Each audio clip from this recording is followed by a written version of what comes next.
Hello and welcome, ladies and gentlemen. My name is Juggernaut, and this is Escape from Duckov. You get it, like Tarkov, but with ducks. Now, here's the thing. This is a very charming little top-down 3D isometric shooter type game, and you'd think that it's just that, right? Like a charming little joke of a game where instead of Tarkov you have a duck and, you know, you go around shooting stuff, and it's just kind of a little bit of comedy, and then you move along and play something else after about, I don't know, 30 minutes of this or whatever. It's not, though. It looks deceptively funny and simple, but underneath the hood, well, I guess underneath the initial impressions and the packaging, more so than the hood, it's a lot better than it looks. And that's the whole reason I'm making this video. So, first and foremost, this is the tutorial area, and I'm going to show you a little secret. If you go the wrong way over here, you get to see the warden, who has a grenade and will absolutely demolish you.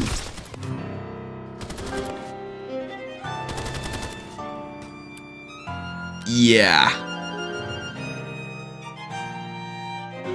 So, don't go over there if if you value your life, I guess. Although, you can pick your items right back up, which I think is pretty neat. And, well, you could try again, I suppose. But, at any rate... Did I forget to pick something up? No, I didn't. At any rate, on lower difficulty levels, you can actually kill him. On some of the higher difficulties with the current weapon system, and especially with the current surroundings here, it's very difficult to do, so I'm not going to spend the first, 30 minutes of the video trying to do that, but I did kill him in another save file, and it's not very rewarding, so, you know. Anyways, let's pick up a little bit more ammo, and the bandages, I suppose, as well could be useful. Check the toilet again for... Yeah, I'm not taking that, thank you very much. Now let's get into the actual gameplay first and foremost. So, you equip your weapon before heading out. Yes, of course. There is a bit of a tutorial. We're using the, well, somewhat iconic, I would say, TT pistol, which, oh, hello. Do not charge at a man holding a pistol with a police baton. It's, I just wouldn't recommend it. Now, what I find kind of interesting is that you can put on glasses, such as this, which give off a scholarly vibe and reduce your visual range by 25.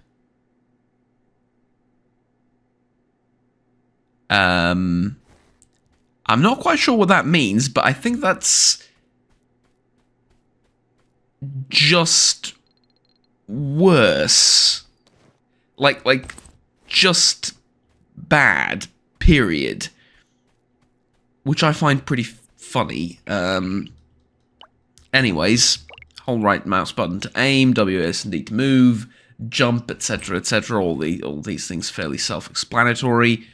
Let's pick this up as well. I mean, we don't really have a backpack yet, but that's fine. There we go. Oh, the enemies are a lot more accurate on this difficulty. I've played with a slightly lower difficulty in the first... I don't want to say iteration, but my first playthrough that I did, and I played for I want to say a fair bit. There's a PM pistol here as well. This one will do more damage. This is the one thing I don't like about this weapon system, is that it's kind of difficult to compare two weapons, but yeah, I think the PM pistol is better. Select rusty bullets for it. It is a rather simple ammunition system, if nothing else. You have rusty bullets, you have standard bullets, and then the calibers come in three. Well,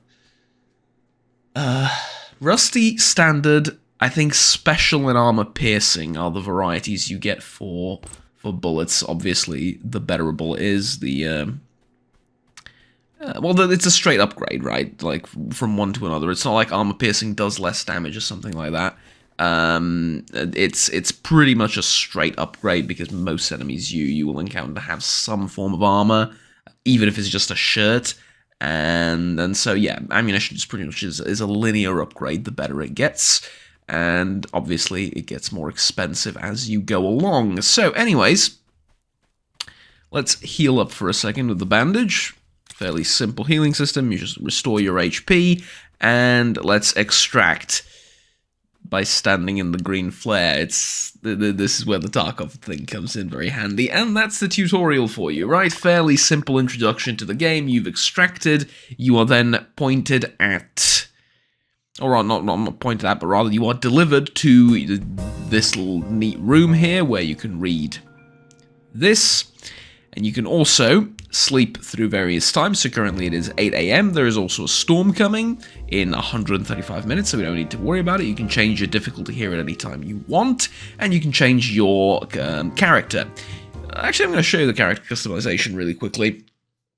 I want to get into the sort of a later stage gameplay as soon as possible, because I want to show you that this game is truly impressive when it comes to its depth, its difficulty, its customization, items, you know, weapons, everything, rather than just a joke of a game, which is kind of the vibe that you get by just seeing the first few minutes of it. But yeah, you have It's Me Yellow Duck, but you also have so many different ways of customizing your character that it's kind of hilarious. I mean, having shotgun shells for eyes is a little bit disturbing, so I'm not going to do it, but we can do this, I suppose, and then we can space them out a little bit.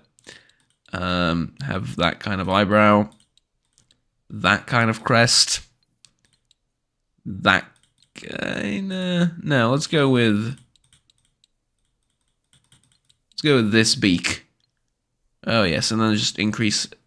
Okay, maybe not that much. Increase its size to something like this.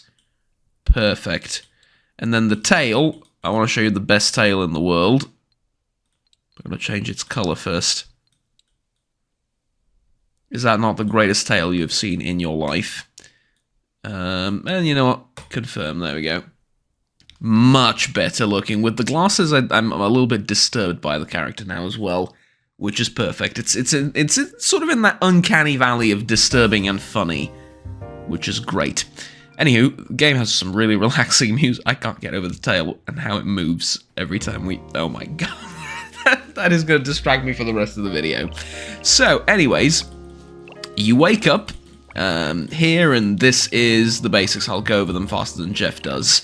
On the left side, you have your upgrader, which, you know, you go to upgrade your skills, such as HP, sprinting, etc. So, well, actually not sprinting, sprinting is elsewhere. View, survival instincts, gun mastery, steady shot, the backpack, space, etc, etc, and there is a lot to upgrade. For each upgrade, you're going to need some resources, money, and a particular level. Right. Over here is your stash, right? The stash, you can have currently 100 items in it. You can expand the stash with certain things. It's actually not that difficult to expand it, believe it or not. These, well, 50,000 is not exactly easy to come by, but these weapons are relatively easy to acquire, and the money is also not that expensive, so it's definitely a lot easier than in Duckov, I would say. You have quests from this character, and then various characters you will encounter along the way. When you complete items, here is where you get your rewards. This is the vending machine. This is what effectively replaces all the traders from Duckov, so you know, buy and sell stuff here. More stuff will unlock as you play the game and as you find upgrade stations, and or rather as you build an upgrade station and then build blueprints and stuff like that. Here is where you build your stuff for the actual hideout, I suppose. So first is workbench. We're going to need 2 pieces of wood for that. There is a basement area, which is kind of akin to the lab in Duckov, if you ever played it, which is a space that you need a special pass to get into, which is difficult to find and acquire and rare, and once you get there it has some of the best loot in the game, but it's also a very difficult location. And that's about it. Right, there are various locations throughout the game, although at first it may seem like you're only confined to Ground Zero, but there are ways of leaving Ground Zero and going into more complex areas, and later down the line you don't need to start by exiting the bunker. There are ways of starting elsewhere as well, is all I'm going to say. So, should have left most of this stuff in the stash, and I have made a horrible mistake by not doing that. But anyways, let's show you just some of the low-level gameplay first. As you can see, it's an open world. There's the enemy. We shoot the enemy, and they turn into a cooked duck once we've shot them. It's truly a fascinating world, this. Truly fascinating. And then we get to pick up their stuff, and I already find a phenomenal healing item. Okay, that's good, that's good. Let's keep going. I'm going to show you a little bit more. Now, these metal plates will be useful early on, and then I do need wood, so we're going to try and find that from one of the loot boxes. But you go around the place, and there are various crates, there are various things for you to loot, including, but not limited to, NPCs that you can find in the world, such as this gym bro, called Mud. Why is he called? I don't really understand why he's called Mud. Is it because he's dumb? Not quite sure. Anyways, you talk to him, he has a quest for you, balanced nutrition, deliver him an egg. I also forgot to pick up the first quest from Jeff down in the bunker. The first quest is, I think, to kill 2 enemies, and then he has just some fairly easy quests early on, right? Like kill 2 enemies with headshots, bring him, was it a biscuit or something? I don't remember. It's really early quests, really early on. It's fairly simple stuff, right? So that's how the game goes, generally speaking. You also have a thirst and hunger system. And pretty much like in Duckov, you consume various liquids to increase your, or rather decrease your thirst, but increase your hydration. And then you, whoops. There we go. And then you eat various items to increase your saturation or energy, however you prefer to call it. And that's about it. Right. There are also mini-bosses in the game. Enemies that are named, extremely tough, etc., etc. You get the idea of a mini-boss, I'm sure. And that's effectively it. So, let me jump over to the second save file that I have, where I have some very advanced weaponry and stuff, and show you just how far this thing goes. And here we go. Like I said, this is not a 5-minute little joke game, despite the initial appearance. This thing's got depth to it, and this is after, I don't know, a few hours of gameplay, I want to say, like a dozen hours or so, maybe. It's not even that late in the sort of grand scheme of things. So, first and foremost, this is a teleporter station. This is how you, I suppose maybe not infiltrate, but this is how you, well, teleport, it's in the name, right? Yeah, but this is how you start from various locations that aren't just the exit of the bunker, and as you can see, there's a number of locations, right? And then over here we have someone to trade with for armor and backpacks and, you know, headphones, etc., etc., which I believe it does refresh, but also the inventory expands as you play more and so on and so forth. Over here we've, you know that friend that we've met a couple of minutes ago? Well, if you do all of his quests, you can do physical training for him over here now. He will move into your base, and then you can also trade for him for, or sorry, trade with him for, yeah. There's some implications here I would rather not talk about, but at any rate, you also have these things, you know, quests for each and every one of the NPCs. That's his little gym over there. We also have this guy, which can help us with our survival skills. Currently his quest, I think, is something to do with fishing. Pretty funny. And then you can also trade with him to get a recipe for bait. And then you have this guy, which is Xiao Ming. And he sells phones and stuff. Get it? Oh my, that is just freaking hilarious, man. I mean, all the names are just freaking hilarious.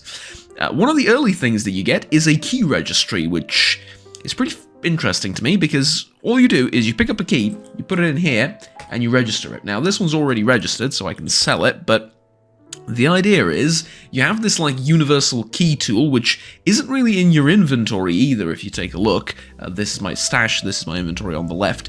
It's not really here anywhere, it's just sort of implicit, I suppose, and you could open all the doors to which you have registered keys, which, yeah, I think that's pretty awesome. Saves you the trouble of having to bring them with you, or I guess losing them as well, although you can retrieve lost items too. This is the main focus of the whole hideout, I would say, which is the crafting bench. Here you can make all sorts of stuff, from weapons to ammo to food to miscellaneous crafting items, and this is technically a gun as well, although it's not classified as one. And this is, where is it? This is technically a weapon as well, although it's not classified as one. Like I said, a bit of a weird thing, this miscellaneous bit, but at any rate, yeah, there's stuff to do. Also, you can craft, for example, medication, first aid kits, etc., etc. A lot of content is what I'm trying to get at, but now that we've done all of this, let's see if is there anything I can build? No, there is this. I need an echo lamp. You can also mark things, which Duckov hasn't done yet. Just saying that this game's a few steps ahead of Duckov in that sense. You can also mark certain items as favorite, and then they will show up as marked in the real world. Well, in the real world, in the not in the real world, but in the actual, you know, like how do I put this? This stage of the campaign, right? Like this bit. The outside area where you actually get to fight and shoot and so on and so on. You start off each run, at least when you exit the bunker, with a little donation box, which will get you started, I suppose, in some sense. Usually there's a gun, a couple of healing items, something like that. That is in case you've lost on your previous run, and you've, well, how do I say this? You don't have anything else in your warehouse. There is no other way for you to actually engage with the game's combat or anything. I did most of these things. Well, I've cleared out most of this area. Everything respawns when you restart a run, obviously, just like in Duckov, but I've been to most of these areas, and I know where most of these things are. I want to show you something different. I want to show you a more advanced area. Or actually, I can't do that immediately. I need to go somewhere else first. And let's do that really quickly. I also picked up an MF. I don't know either. I think it's supposed to be AR, but I don't know why MF. I feel like there's a joke I'm missing. In fact, with most of these named things, I feel like there's a joke I'm missing somewhere. But at any rate, let's search for a couple of things. This clock is worth selling. The toilet cleaner I need for crafting something, I think. And then food is welcome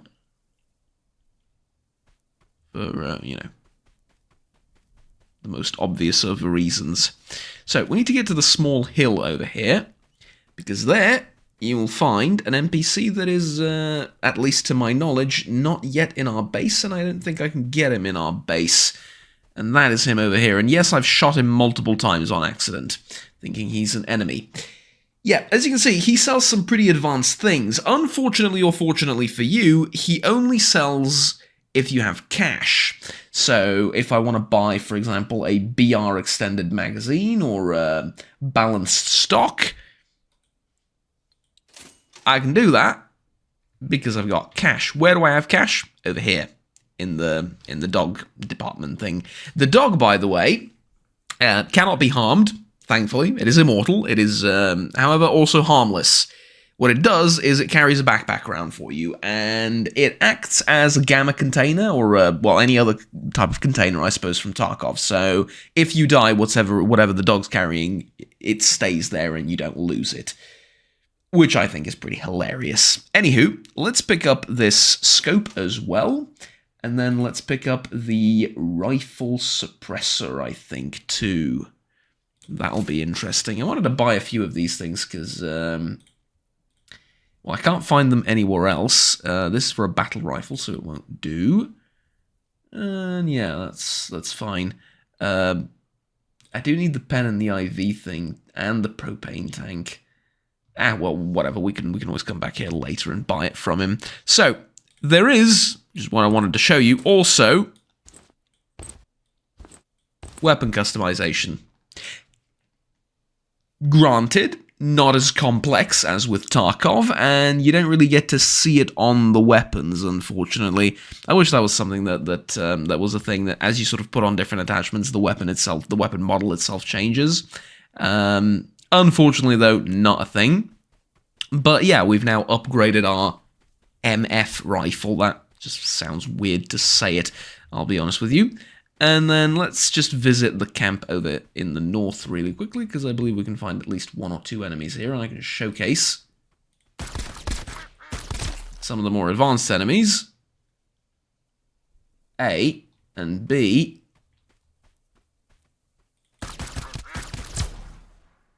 How my weapon slaps with standard ammunition. So, as you can see, the upgrade from, wielding a baton and a simple weapon to something like this, the upgrade path, is, well, A, not that long, and 2, very much worthwhile, right? I mean, this is freaking awesome. And then this guy didn't see me, so... oh. There you go. Short little burst for him. And we are done. There are also bows and arrows in the game. For the life of me, I don't know why, but they exist. Also, something that's in the game is... or is someone trying to get in? Also, something that's in the game is a melee build. I know it is physically possible, especially with this, which is one of the better melee weapons in the game. You can make a build which focuses exclusively on melee. I get a feeling, I don't know why, but for some reason I get a feeling that this is going to be something that's easier done on the lower difficulty levels where you take less damage. But still, for those, eager to pick up a challenge and that find the game itself a little bit too easy, there's an option for you there in that. I don't know why you would do such a thing and do only melee, but you can. And there we go. There's another enemy dead. The 2x scope really helps because you can actually zoom out. With other weapons, I wouldn't be able to sort of, lean the camera a little bit more to the right, but with scopes you can, and that's how magnification is handled in the game. All right, I've showed you some of the starting area, showed you some of the basic enemies and stuff like that. All of the guys up here do, as you can see, carry some form of armor and backpacks and stuff. I now want to show you a different area of the game which you need to unlock. How do you unlock it? With explosives, obviously. So, let's go this way. There's a crack in the wall over here, and if you throw a grenade or dynamite at it, it will explode, and it will permanently unlock for you, which is another thing I feel like I should mention. All the progress that you make in terms of the world, the areas you unlock, and how do I do this without spoiling anything? Certain things that you activate, they are permanent. So it doesn't matter whether you die, whether you extract and then come back or whatever, none of that matters.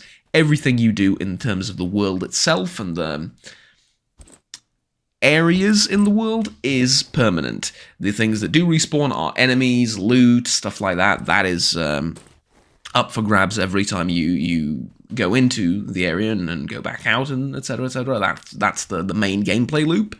But the world upgrades, changes, demolitions, if you will, they are also permanent.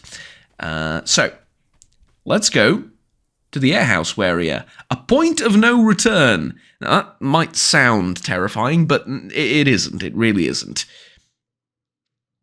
Just give it a second, and there we go. We're in the second map.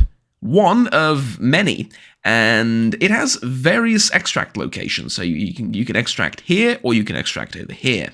And also different places that you can go to. So, let's go. You will notice that, check here, this place has better loot. Well, generally speaking, it depends on where you go in this place, but it is, it's not a late game area by any means. This is the second area you unlock, and as you saw, I think there's like 5, 6 maybe? I'm not sure if the underground area counts, which I haven't been to yet, although I do have an entrance for it. Or an entrance, I do have a card, the pass for it, if you will. The enemies are also a lot tougher, as you can see. So, yeah. And this guy had a shotgun and level 3 armor, so they're not messing about. Anywho, quick reload. Be careful, make sure nobody else is hiding around here, and let's go inside. Now, I can actually open this. I believe it was locked initially, but I now have a key for it, or rather I've registered a key for it, so now I can open it. And then metal plates are always useful because you turn rusty ammunition into regular ammunition with them, and then I suppose I'll take the batteries and stuff as well. It's probably useful. These things not so much. I also have things down here that I want to sell, but I forgot to sell them at before I started the run. I was running low on inventory space. Data boxes are where you find recipes, and you register these. What did it say? It said something about it being dark and there being spiders. Or am I going crazy? I'm pretty sure that's exactly what it said, and now I am terrified. I was out and about during the nighttime in the previous area. Never in this area, though. And like I said, I'm a little bit terrified now.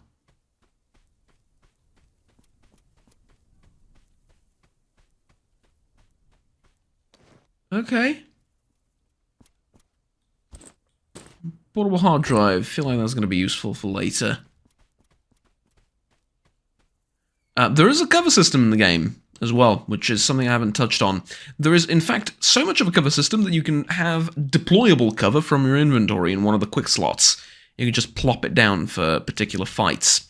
And the way it works is, if you're far enough away from cover, like this piece of sandbags here, you can't shoot over it. However, if you get close to it, and it highlights like this, you can now shoot over there, but the enemies can't shoot back at you, so they will be hitting the sandbags. Same goes the other way around, right? So what you need to do is outflank your enemies, run away if they're in cover, and then fight them elsewhere, and, you know, the enemies need to do the same against you, pretty much. Let's get to that extract point as fast as humanly possible, because, like I said... yeah, see, there you go. Now he's in cover, and I can't really shoot him. Fortunately, this isn't exactly the highest difficulty level. I wanted to get a feel for the game and get some progress done, so I can showcase the game better for you. If you're wondering why I can see roughly where the enemy is, that is because I have a quality headset on, so that's how that works. Right, need that, don't need the rest. Let's pick these things up. Right, good.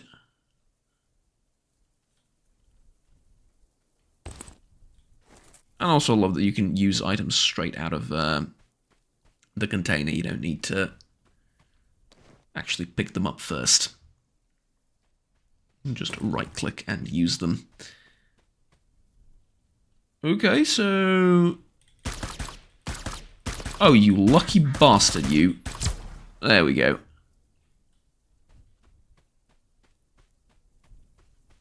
He's dead, and... Ah! A beacon. Lovely. You activate this, and then next time we want to go out on a raid, we can actually spawn here. Now, granted, we're going to be spawning close to some enemies, but it's, you know, it's better than having to walk all the way here and running out of food and water along the way. Speaking of... Red lantern's very valuable. You can sell that. I might also need it for crafting later, but not quite sure on the exact recipe yet. Have something to eat and drink, and I'm going to need some water soon, but other than that, we're set to go. Let's head out this way.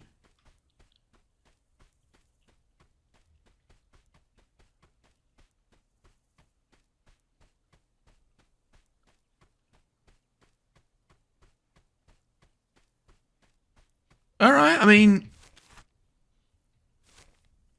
given the fact that the game was all, like, darkness is dangerous, spiders, etc., etc., this is not that difficult. Not that bad at all, actually. Check out the lumberyard.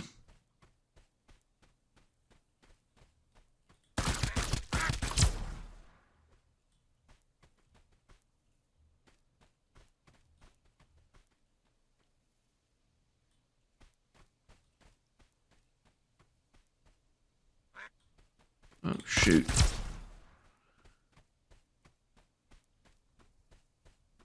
Where is he? There we go. Lovely. And we got some fairly good sniper ammunition for ourselves. All we're now missing is a sniper rifle, but hey. Expansion crate is ridiculously heavy, but I need one for a stash upgrade. And also it's one of those things you can actually deploy as cover. Also, yeah, this is a Glick pistol, in case you didn't, yeah. It's a Glick pistol. Just, yeah. Oh man, this game's funny. Anywho, I should probably drop something, because I'm over the weight limit, and it's going to be a pain to haul all of this to where I need to be. Tell you what, we can drop the pan. That is not going to help at all. Okay, never mind. In that case, we're just going to haul everything slowly. Look, it's just like my Duckov videos. We're limping our way slowly over to the exit because we've picked up like 5 million kilos worth of stuff. Yikes. Right, this is something I want to sell too. That's good. That'll partially pay for what I need. I think there's a hotkey for unloading weapons in that situation, but I do not know it, so I'll just do it manually for now. And I'm also running low on water, so I probably want to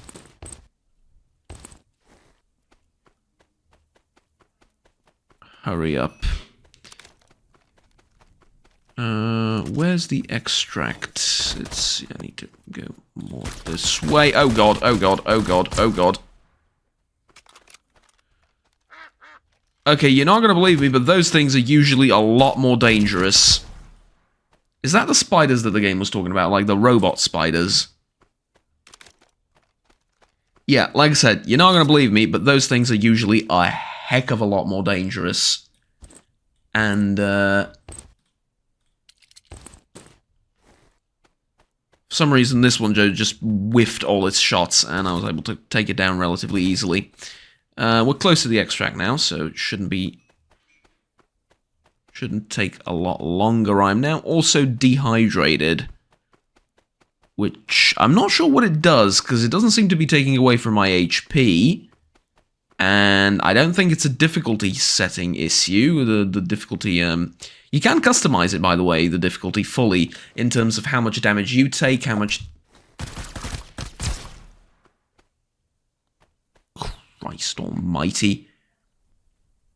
Yes, that was indeed something on all fours coming towards me. Quite terrifying, if I'm honest with you. Alright, there isn't, you may have noticed, a timer, though. That is one thing that's lacking from the game. Well, there is in terms of the storm arriving in 68 minutes or whatever, but outside of that, there is a timer in that you're not limited to how much time you can spend on a given map or anywhere in the area, at least for now. Maybe that's a thing later down the line in some other areas, but for now you are not. And welcome back to the... zone, not the zone, to the hideout. Let's see, quest, do I have something to submit? Yes, I do. There you go, quest completed. Lovely. We also have drug experiment. Kill scavengers, use weapon wooden stick while strength is active. No. Just no. Turns out, you know that melee build I talked about? Yeah, it turns out it's not really optional at this point, is it? That is hilarious. Right, is there anything else I can... I unlocked the beacon area. Yep, that's what I've done. There you go. Explore the warehouse area. Also something I've done. A little bit more currency, a little bit more XP. Build a weapons shop. That's what we're trying to do next. And then I also need to fix the safe house power supply in the warehouse area. For that I'm going to need a wrench. Okay, interesting. And that, as you can see, that sort of guides you. I wish I can open the... Yeah, I can't from here. But I wish I can open the map area for various places here. You can also put map markers down for enemies, loot, whatever you need, in various colors. I haven't played around with that too much, because, well, so far it wasn't exactly difficult to remember where things are, but I'm assuming as I explore various maps, these markers will become very difficult. Very difficult. What is wrong with me? Very useful, as it becomes more difficult to remember, you know, what's where and what items I need and etc, etc. First things first though, what I do every time I come back, I resupply my ammunition with the stuff that I've collected. So we now have a metric ton of ammunition for the rifle, and we go over here and we sell things that I'm pretty sure I won't need for a long while. And there we go. Right, as for the rest of this stuff, I think it's crafting components, so I'm going to keep them. I'll get rid of the rusty bullets. Right, that's it. And then we go over here, register the keys again. And I think I can actually show you how that works now. So you register it, it's gone forever, but it is now a part of your key tool thing. It's over here, the master key, right? Yeah, that's what it's called. It's not in your inventory or anything, it's just up here, and these are all the keys that you have unlocked thus far. So yeah, this one opens a car door, this one, no clue who it belongs to. This one's the sanatorium machine room key, opens the machine room inside the sanatorium, shockingly, I know. Small compartment, opens a small compartment in a house. Again, don't know. Dormitory key for room 103, apparently there is dorms in this game as well. I love how it's blue and it actually looks like dorm room 103 from Duckov as well. Don't know if there's some copyright infringement there or not. I imagine not, but still, worth pointing out, I guess. And there you go. You can also repair your stuff. So, say I want to fix the rifle. I can fix it. However, it will lose max durability, much like in Duckov. So eventually you will need to get rid of this rifle, pick up something else. Although the one thing that doesn't lose durability are the upgrades for it. So the suppressor, the scope, stuff like that, that will not lose durability over time. Armor unfortunately will, and so will head armor. Melee weapons do not have durability, and you also do not lose them when you die. So, again, much like in Duckov, you get to keep the melee weapon forever, and you get to put a gem inside it as well, which increases its damage. So the battle axe, I'm pretty sure, is just going to cut its way through literally everything, because, look, 46 damage, my bullets do 13 damage, and it usually takes like 4 or 5 shots at the most to take care of most things at this level. So, yeah, I get the feeling the battle axe will just cleave through everything. There is just a problem of closing the distance, but at any rate, can also now expand the storage slot a little bit. And yeah, this is why I needed the expansion crate, because I know the next stage was this. It's going to take 10 minutes to upgrade.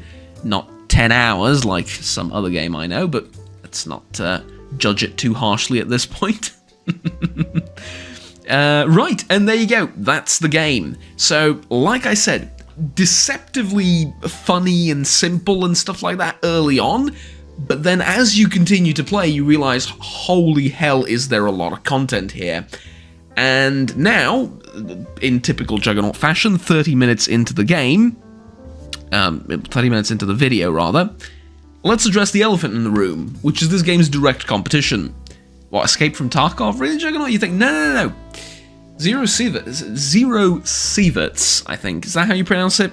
I've seen that word spelled out a million times, never heard actually anyone ever pronounce it. Zero Sieverts is a lot more gritty. It's a lot less funny, although it has a lot of jokes in it as well, but it has radiation, it has a lot of monsters, and a lot of nasty-looking monsters, whereas this thing has various duck-related enemies, which is, you know, kind of silly. But at the same time, it's a fun game, and I just prefer this one a lot over it. You see, with Zero Sieverts, it's... that is very difficult to say quickly. With it, it's... how do I put this? It feels a bit unfair at times when it comes to enemies, when it comes to their reaction time, when it comes to some of the difficulty spikes in certain areas, and also in terms of the damage, it's pretty unforgiving. This game can be all of those things, although a little bit more fair, but you can also dial it down to the level of it being trivially easy to walk from one end of the map to the other. It just depends on what you're in the mood for. And if I run over here really quickly, you can customize the difficulty at any point you want. So right now, in the middle of all of this, when I've, you know, changed everything and opened up all sorts of areas, I can change it from relaxed to balanced to survival. So now let's change it to survival. You know, what the hell? Let's go. And now we're in survival, and we keep all the progress and everything. So it's as customizable as it gets. Although I found that hopping from one difficulty to the next doesn't change things, doesn't change the fundamentals of how you play the game all too much, right? So it's not like now I'm not going to be able to kill anything or whatever. No, it's just it's going to be a little bit tougher, but that's about it. Anyways, that's it for the video. I think it's been going on long enough. I don't want to take up more of your time. You can always also customize your character at any point, so that's cool. Change the music over here. And that's about it. There's a whole lot of stuff out there for you to explore, and a lot more than this. This is, like I said, I played it yesterday a little bit, and I played it last night. And that's it. So this is what it took me, although, like I said, on a lower difficulty level, because I wanted to advance through the game enough to show you, like, the mid-game section, rather than just the initial tutorial. I'm sure that on a higher difficulty level, I would have died a few more times, and it would have been more difficult to get to this point. But this is, like I said, with just like a couple of days of playing the game, maybe on some higher difficulty levels, and there is so much more to unlock, because I've been to 2 maps in total. There are more than 2 maps. In fact, let me just go over to the beacon really quickly and show you. Yeah, so we have Ground Zero warehouse area, two places in Farmtown, and then 2 more down here, and then I'm pretty sure this doesn't even count the basement area and that whole, you know, thing where you need a pass and everything. So yeah, loads of content, and it's released. It's not like, you know, you have 1 map now or 2 maps now and then 9 more coming soon in some sort of future update that may or may not happen in like 3 years. No, it's available right now. It's a phenomenal game. It's charming, it's deceptively simple, but at the same time, it is phenomenal.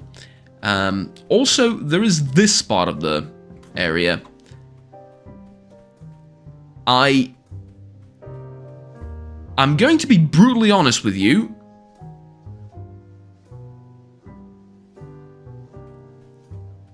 I had no idea this was here. I think this is the stuff that you need for the end of the game, like the very end of the game. Because the idea is to escape from Duckov, and I think here is where I'm going to need to build my spaceship or something like that. Maybe.